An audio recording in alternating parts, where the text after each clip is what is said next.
Greetings, everyone. I am Nyoka Samuels Gilchrist, your intuitive health and wellness coach.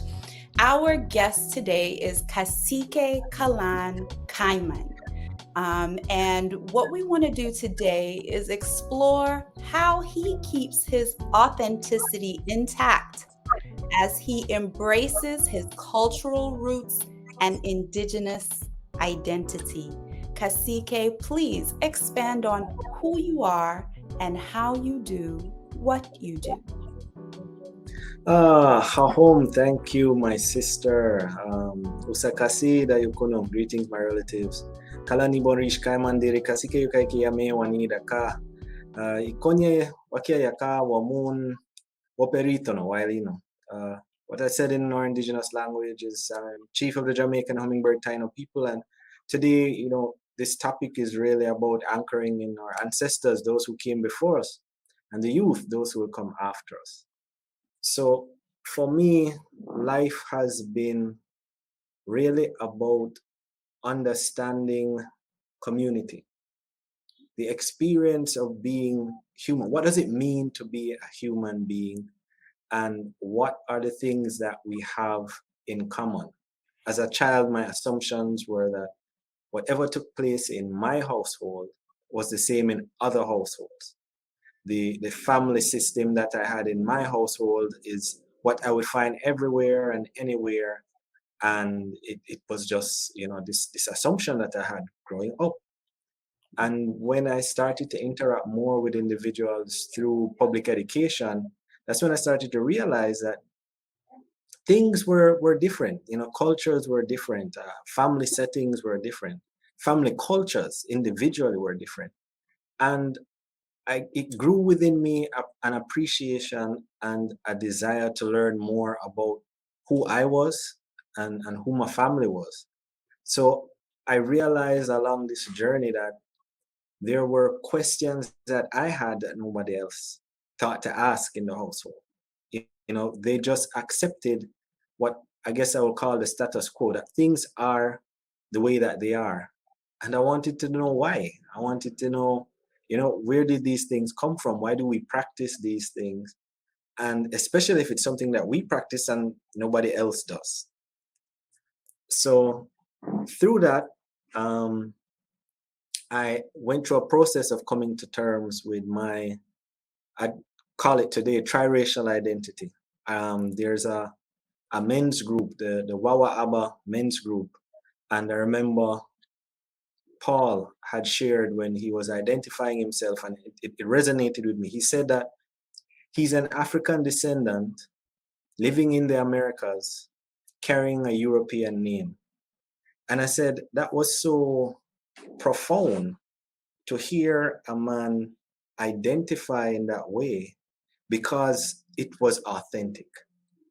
It was not about, what he would have liked to be or where he wanted to be or some ideal point in time that is normally romanticized. It is where he is now and giving thanks for all of those elements. So it allowed me to reflect and in my identity to do the same. So, I have African ancestry, I have European ancestry, and I have indigenous ancestry. And I'm living in the Americas on the island Jamaica, where a part of my ancestry has always been here.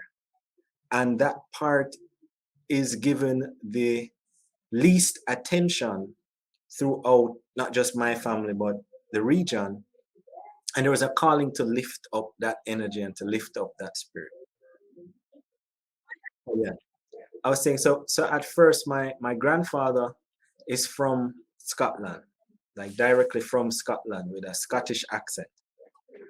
And growing up around him at an early age, I became aware of differences in ethnicity, differences in culture, differences in language, because Scottish culture is not typical Anglo-Saxon culture. I learned about the kilt, I learned about aspects that he, for whatever reason, didn't carry anymore because of the scrutiny that these things were faced by the church. So I found that very interesting, right? I remember the looks when my grandfather would come and pick me up from school. And the looks made me realize that, okay, something is different. You know, that's not what they expected my grandfather, paternal grandfather, to look like. So it made me wonder, why was that? If most people that we know in, like in schools, most have European names, I was thinking to myself, then where did their names come from? You know, like I knew where for me the European names came from. Where did their names come from? And that now touched into aspects of my African ancestry in the Americas. Because here at a young age, learning about the transatlantic slave trade, learning about the plantocracy system, learning about the hardship that aspects of, you know, our families and ancestry went through, and finding ways on how to honor that, finding ways on how to respect and uplift that spirit and that energy, because the impact and the trauma existed in most of our families. I remember hearing terms during the summer like, you know, go inside, you know, you don't want to lose your color. And I was like, what do you mean lose your color? You know? I remember comments about, you know, our hair texture and hair type. And I would wonder, where was this coming from? This never came from the white passing persons that I knew. It was always from the persons of color. So that was something that stuck out to me. And I realized that there was clearly a huge need for healing around these aspects of identity, and the importance of having family stories, you know, so that they are our heroes, they are the people that we lift up, you know. Yes. And that was the aspect I didn't understand, but there was a drawing to it. And at a point in my life, I had an opportunity to meet someone that they took me on as an apprentice to teach traditions from South America.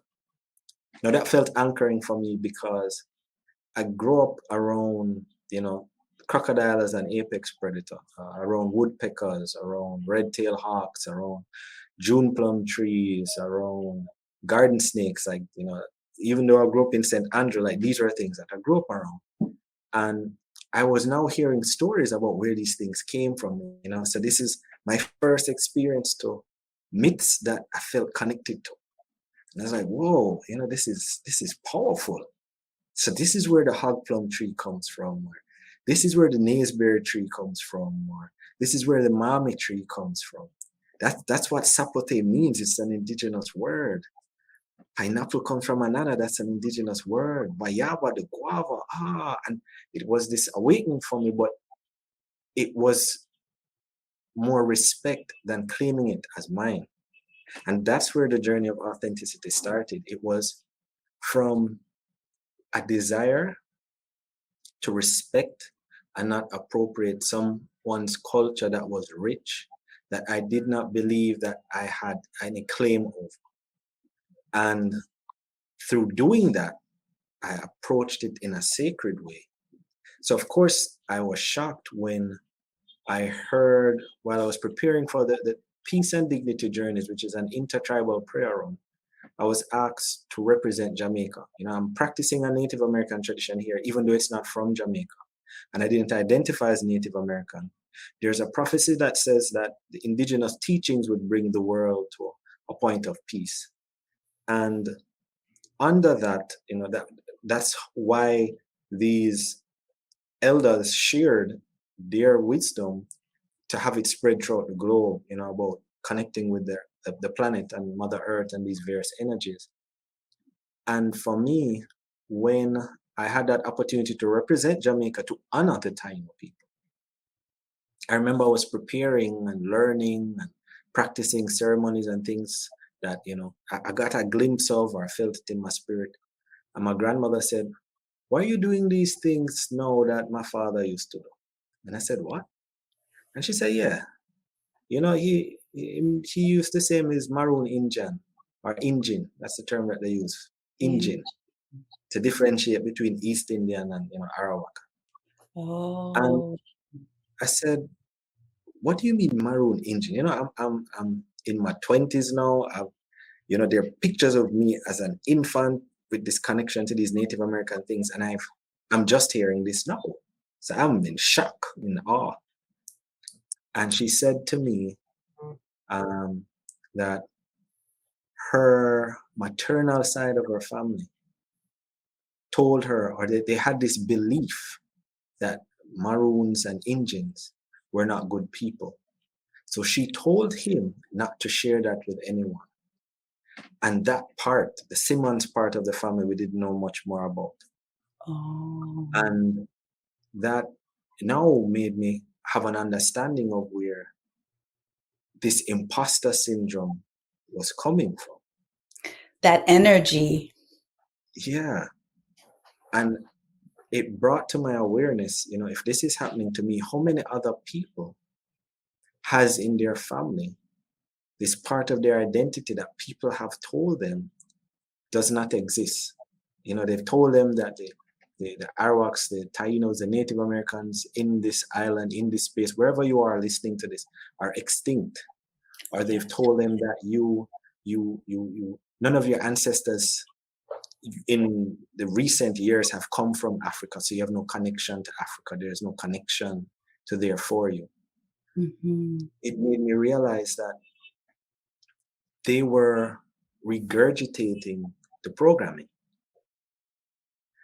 And it took courage within me and awareness of operating from a healed space. I feel it's very important to touch on the point that imposter syndrome, using that terminology, is because it's an illness. It is rejecting a part of who you are, and it creates this internal conflict. And as a result, when these parts of who you are projected externally, you are the biggest bully. You are the biggest person that will break down these concepts and these walls people put up. If you have an imposter syndrome about your African ancestry, you're the first person that's going to call people out. And you will see them in their dashiki and ask them if it came from China. Like, you are the one who is right up there policing, right? And it's because of that illness that we've developed. So in my family, I became aware of that, and I decided to share the things that I was learning, to share the things that were at first scary to them, you know, because it's new and it's answers to questions that they didn't think to ask. So for example, my mom has this trait of when she's eating a meal, she'd take a little bit of each thing that's in the plate and put it to the side of the plate. And I remember, you know, when I learned more about that, I was like, oh yeah, you're basically making a spirit plate. And she was like, what? She said, but I've been doing this and I didn't even know what I was doing. I was like, yeah, it's the same as, you know, when you pour, you know, when we're at the nine night and we're pouring the rum on the earth, and that's libation. And what you're doing is the spirit plate. You're honoring those who came before us. And she was like, wow. What I want to share is that when we have those clear, genuine intentions for authenticity, we have to desire it. There will be tests and there will be trials for us to surmount. But when we're genuine in our seeking and we are humble, when we're open to correction and change, because change is constant and there are truths that were valid in the past that are not truths today because we've learned more, right? We have to acknowledge that our forefathers, for some things, did the best that they could with what they had. Once we understand and accept that and we create that space in ourselves for healing, then the truth will reveal itself. The three things cannot long be hidden: the sun, the moon, and the truth. And if we have done that work with our imposter syndrome to be very clear on who we are, on the trauma that we carry, and we look into where it's coming from, and we isolate and identify and become aware of it, it makes the work easier to extract it from our lineage and to share with our relatives that, this is what was holding us back. And on the other hand, here is the truth that can set us free, and give them that opportunity to learn with you to create that transformation. Everything that you've said, I resonate with 100%. And I talk about it inside of the courageous pursuit of authenticity. I go into migration and what that meant for me as a toddler coming from Jamaica and moving to the United States, New York City, of all the places, and how it was a struggle for me to maintain my authenticity as a Jamaican born woman. It was a huge struggle. So, what you talk about in terms of imposter syndrome, that happened all throughout my life until college. And then I said, hold on, there's more to me than meets the eye. And with that respect, all of the traditions came pouring out for me. And so there's so much more to still learn. There's so much more to still unpack. I don't think anyone arrives, like you say, at their authenticity. I think it's a continuous give. There's a continuous reciprocity. You teach one, more becomes revealed, just like you said. You share a story, more stories come, just like you said. And so, even though uh, I live in the United States, through dreams, through culture, in terms of embracing the African cultures that have permeated my family, because the information is there, and you just go. My grandmother would say, "Where's your mommy?" That the way how she would speak, that tells me where I'm from. you know the words, that the nicknames that are in my family, like gangy, that tells you where we're from, where the language merges and gives us information. So I align 100% with what you're saying.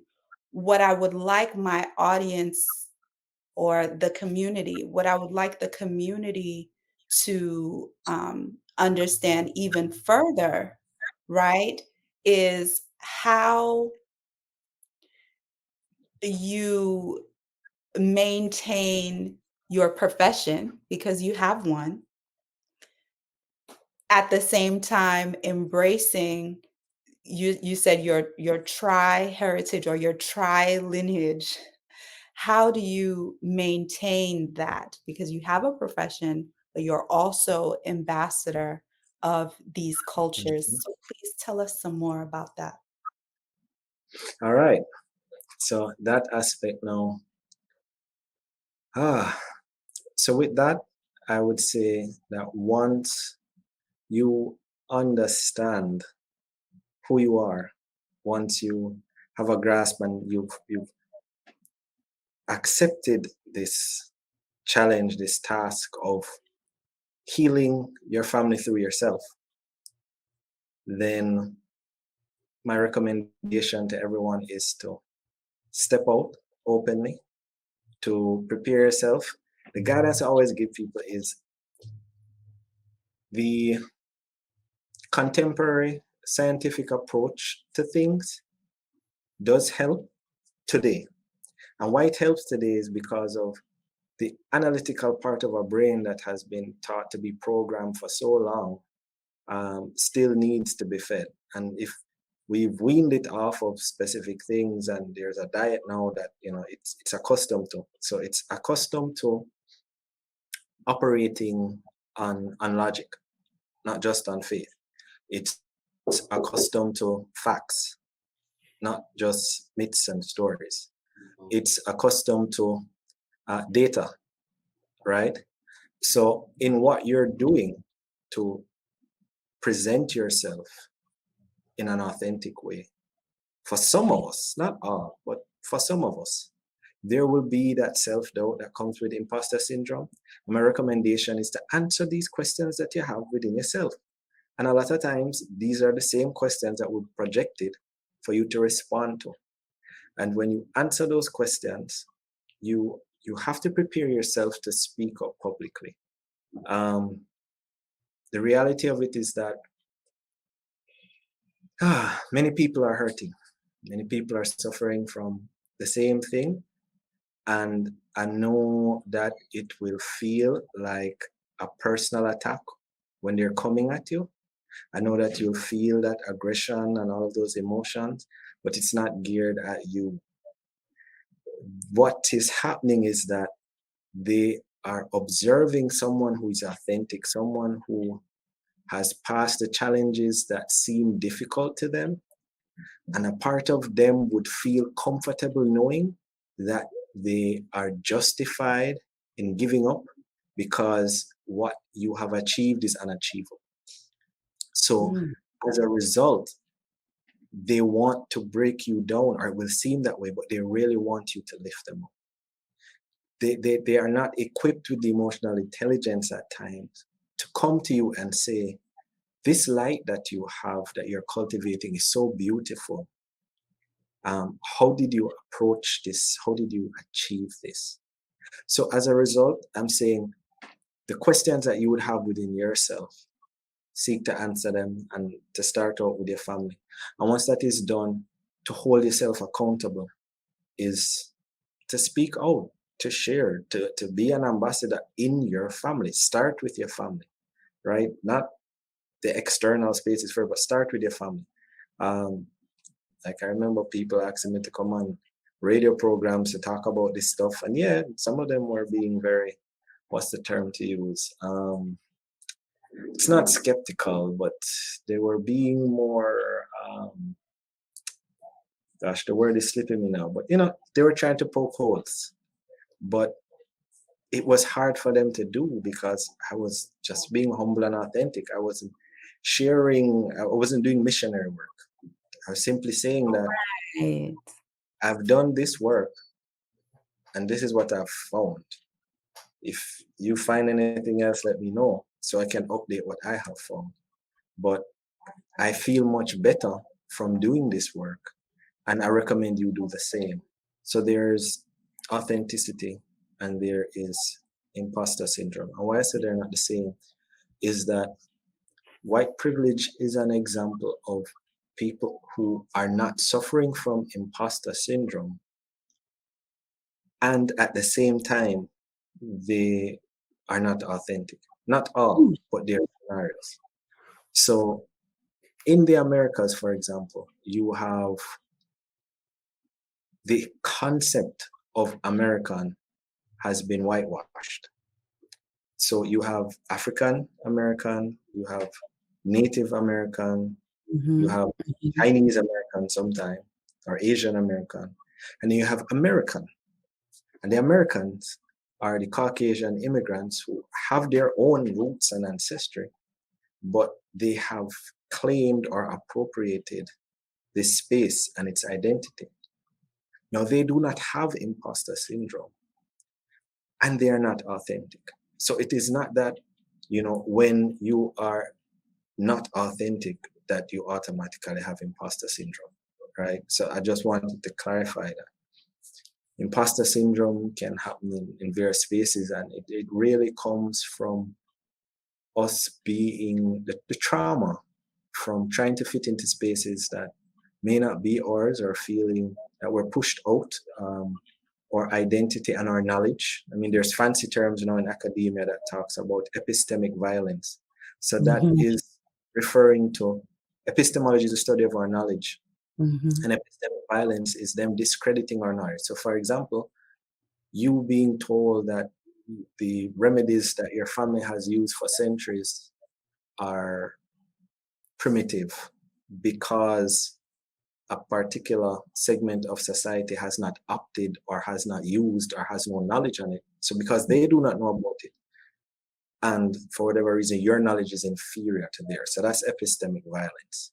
So getting back to the core question is that there are stages of unraveling and of sharing that I recommend, and it starts with the family and working its way outward and outward. Because if your colleagues and those that you work with, because everybody has you spend majority of time in whatever space that it is that you work.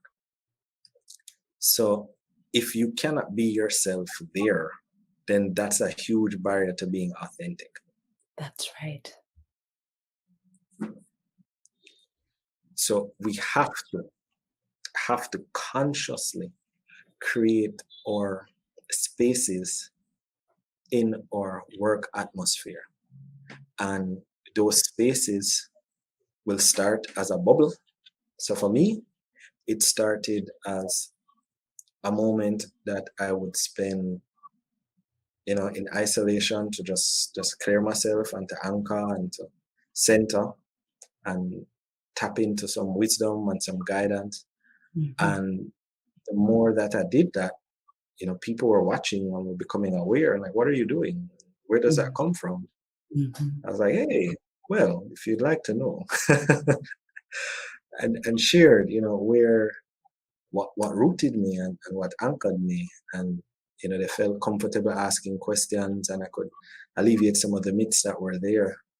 So I really do appreciate that question because it was a long process. I mean, I remember I was doing stretches one time and people are coming and saying stretches were demonic. I was like, stretches demonic? Like, oh, like, yes, they tell us that at church, yoga is demonic. And I'm like, yoga?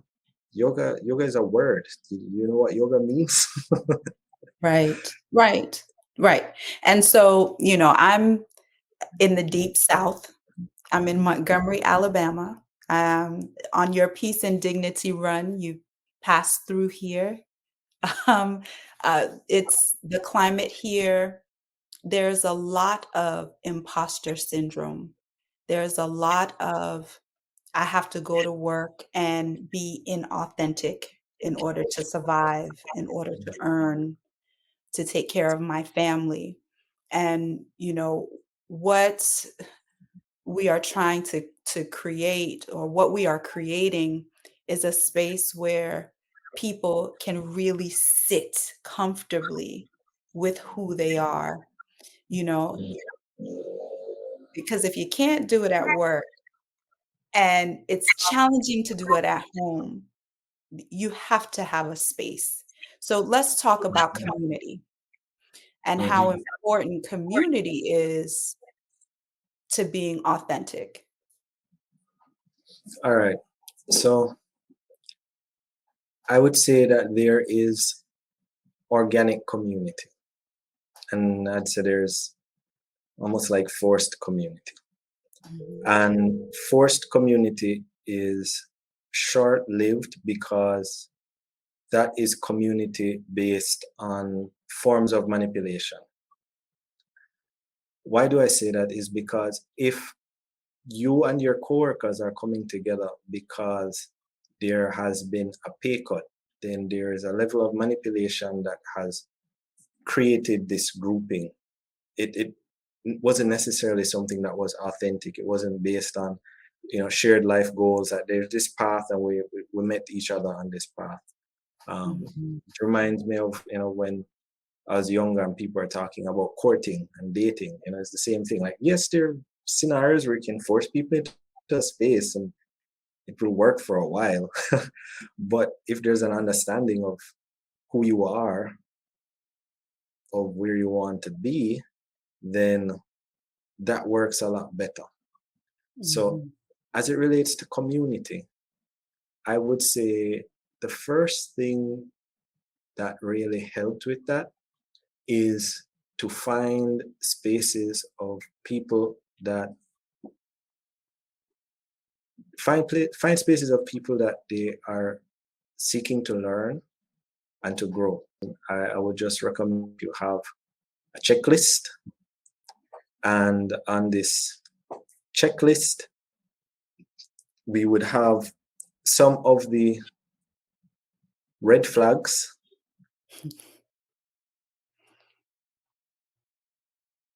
Be very clear on that, the things that you will accept and the things that you will not accept. I appreciate the question because these are touching on the heart. The people that get hurt from a community is because they don't go in aware sometimes that people are people. And as I said, they're alphas, like normal alphas in groups, subgroups, and people be drawn to them. But you still have to discern whether you're in a space that you want to be in and if it is serving you. We're adults. You don't need to go through hazing, and there aren't these huge barriers. And if you realize that you have to be struggling to fit into a group that is supposed to help you to relax and feel relieved, that's the imposter syndrome working. It's telling you you're not deserving of what you are aiming for. So for starters, whether you are part of an African community, Taino community, European community, right is right and wrong is wrong. Do not allow the leadership in these spaces to just run over you with whatever it is that they want or they desire. You have to hold firm to your personal space, and they have to respect you. And if you're in a group or a community and you do not feel respected, leave. If it means you've been through 4 or 5 groups in a year, that is fine, because there's a group out there that is waiting on you with like-minded people. You are not an isolated person in this whole globe. There are others like you, and there are others that can complement you. So never settle when it comes to community. And that's one of the biggest things there. That's why I said there's forced and there's organic. Organic complement each other. They have this thing when Chieftainess Maduality, Ronaldo, when they were talking about like ancestral foods and food gardens, they talk about how there are crops that they grow together. And one of the most common ones that people know is like the three sisters. How the corn, the beans, and the squash or the pumpkin, they complement each other. The beans, they give the nitrogen to the soil and enrich it. The corn stalks grow up, and then the vines of the squash grow up the corn. So they complement each other. Like that is in nature, that is organic. That's the type of organic community that we're looking for, where if you have a weakness, there's someone there that can help to strengthen that, right? So avoid spaces that you feel disempowered. Avoid spaces that they are constantly feeding into your imposter syndrome. Like, I think a big part of it is we are already a part of several communities. And when we have these issues, because these communities that we're part of are not serving us. So what we're saying, what Nyoka and myself is saying, is to find community that serves you. And you will know it when you find it. You won't have to second guess, and you don't have to wonder. I know it sounds like amazing, like, oh, wow, this magical slipper fits. It does. The reality is it does. It will fit, and it's your size, and it's perfect.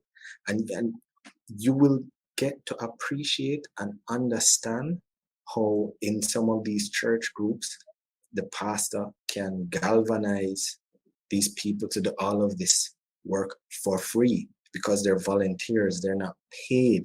That's what good community does. We as human beings, we are dependent on each other, and we need community. And when you come upon people who they understand that interlocking takes place, and all of the parts in your life start to transform. You have elders now that you can go to for counsel. And elders don't only mean people that are 10 or 20 years older than you. It means someone who has experienced the things that you are experiencing now. Yes, absolutely. Thank you for that, Kasike. My last question. This is my last question. And it has to do with the topic of healthcare. This community is a community of health care professionals and caregivers. Of course, the first person you give care to is yourself, right? That's Mhm. what it's supposed to be. Mhm. So we're all caregivers, especially of ourselves. But then for profession, a lot of us, that's what we do. We take care of others in these professional settings. So for you, um, as a person embracing Indigenous roots, as a person who is embracing the medicine that is in nature, how do you think we can impact a positive healthcare, health caring culture utilizing what you know as an Indigenous person, as well as what is being called Western medicine? How can we work together with the two? Well, all right. So I'm a part of the Council of Indigenous and Traditional Healers of the Americas, and I love what I see happening in South America where Indigenous rights and ways are respected. They have a term that they call plurinational, which was foreign to me before. I couldn't believe that there were, you know, nations where they acknowledge these indigenous communities and other communities as nations too, and that they're together, like Bolivia and all of these spaces.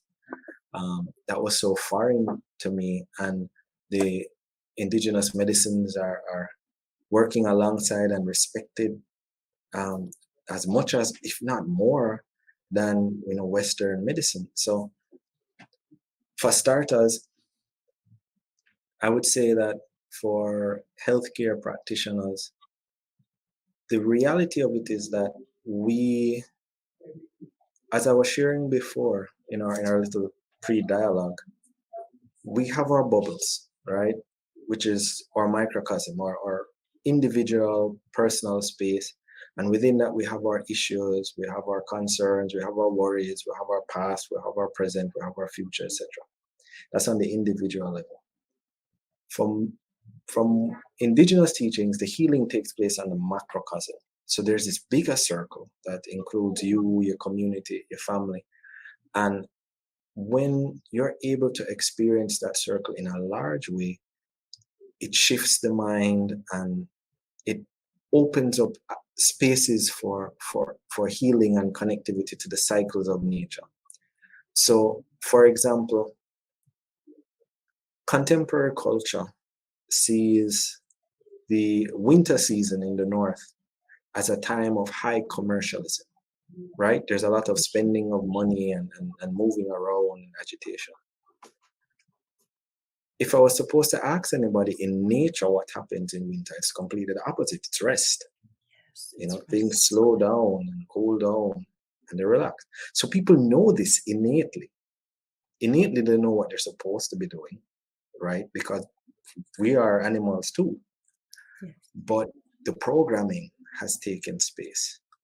And that's why I encourage people to spend time to connect with the macrocosm. So whatever that is for you, if it means that there's chants that you're going to do, if it means that there's yoga that you're going to do, if it means that there's certain teas you're going to drink before you go into your bed, if it means that you're going to just take 25 minutes to step aside from all the things that you're doing and pay attention to the air, pay attention to the sounds around you, like be present, pay attention to the climate, pay attention to the weather, pay attention to the clouds, like expand from your individual bubble and really become aware of everything else, and once you're able to do that, the insight and the shifts that will take place, because then there's some awareness that, okay, there's things that I should be doing. It's weird today that when some things that are normal and natural, like people see it as like psychic and super spiritual. And I'm like, no, like if everything around us is taking off to the mountains because they can sense a storm, you can sense a storm too. But in your little bubble, you're thinking about your bills and you're thinking about, the next bit of stuff that you have to do. And you will easily go through 24 hours without 25 minutes to just hear what the planet is saying. Let's not even go about creator and spirit and ancestors, but what the environment is saying. About feeling something in your gut that tells you, all right, I need to get out of here, or feeling something saying, I need to rest, or feeling something that says, I need to just sit in the bathroom for like 5 minutes because it's the only quiet place that I'll have. Hopefully nobody's in there. That needs to be done, like to respect that time and space. And in society today, there's more awareness around mental health. There's a public speaker that I like, Simon Sinek, and he doesn't refer to it in a sense of just mental health, but he says mental fitness. And I appreciate that because it gives the impression with the terminology mental health that you're either mentally healthy or you're mentally unhealthy. But fitness makes you aware that, all right, it's something that I have to keep at. There are days that I'll do more running and jogging and whatever, and there are days that I'll rest.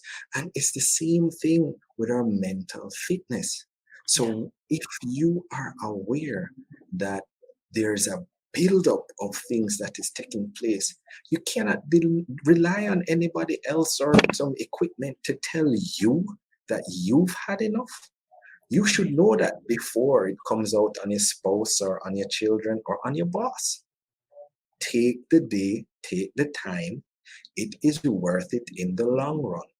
We need to learn to appreciate ourselves. That is tied into authenticity and breaking this imposter syndrome. So what Nyoka is here, it's culminating with this, is the authentic syndrome. That's what we want to create. A space where we acknowledge who we are, what we're going through, and what is happening. So if you are, like my friend Paul, someone with African ancestry, living in the Americas with a European name, that is fine. That is who you are. You have no doubt. There's no weird feeling saying that and introducing yourself.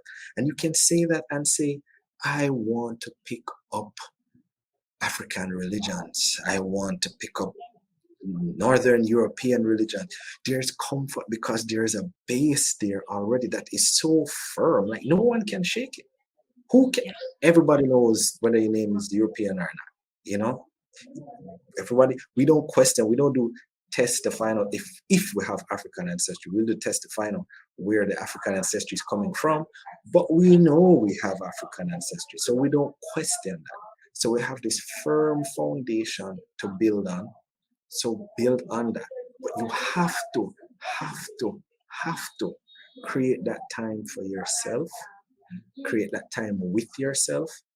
And as health practitioners, especially, there's a tendency, there's a saying in Jamaica that shoemaker have the worst shoes, right? Like they spend the time fixing everybody else's shoes that, when it comes to that they're so tired. But guess what? What was the topic what we were talking about before? Community, right?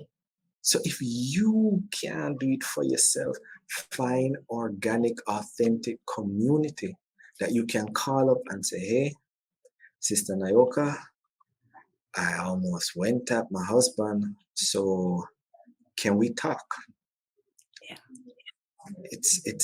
That's what we need to do. And from there, what we be able to offer is so much more. I think we have a tendency to forego or view our indigenous authentic view of healing with a contemporary view of healing that is tied to our monetary stabilization, because as you said, it's work. But when you view it as ancestral work, when you view it as generational work, when you understand that healing is something that has been a part of human civilization for eons, and you are the current custodian of a tradition that has been passed down. And that tradition isn't, the book knowledge, but that propensity to connect with people, that desire to help people. Yeah. Do not allow that to be contaminated by the commercialization.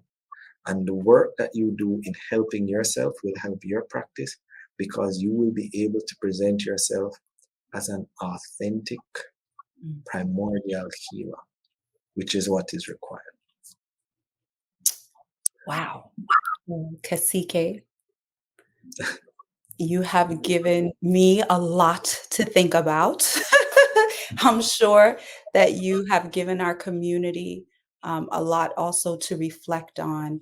And that's what I love to create, the opportunity for us to reflect, to think, and then come together and have more conversation so that we're moving towards the healing, so that we're moving towards a positive space, that's the name of this community. It's cultivating, nurturing a positive healthcare culture. So, with all the things that you have provided for us, I have a lot of editing to do, sir. But I thank you. I thank you so much for spending the time with us to share your perspectives, your insights. I'm always so honored to have you in a space like this, because we know that you tap into the heart, that you tap into the root, and what you will share with us will help us to grow and evolve. So one last thing, I am planning to have a summit, a summit that deals with holistic health. And as long as our schedules allow, would you come back, please, and grace us again with your insights during the summit? Oh, my pleasure. You can count me in. Thank you so very much. Kasike Kalan Kaiman of the Yame or Yameka, and the community is Yamewani. Yame Wani. We need to hear the Indigenous connection more so that we cultivate that respect and that honor in every aspect of our lives. We thank you so very much, Kasike. Medasi. Thank you.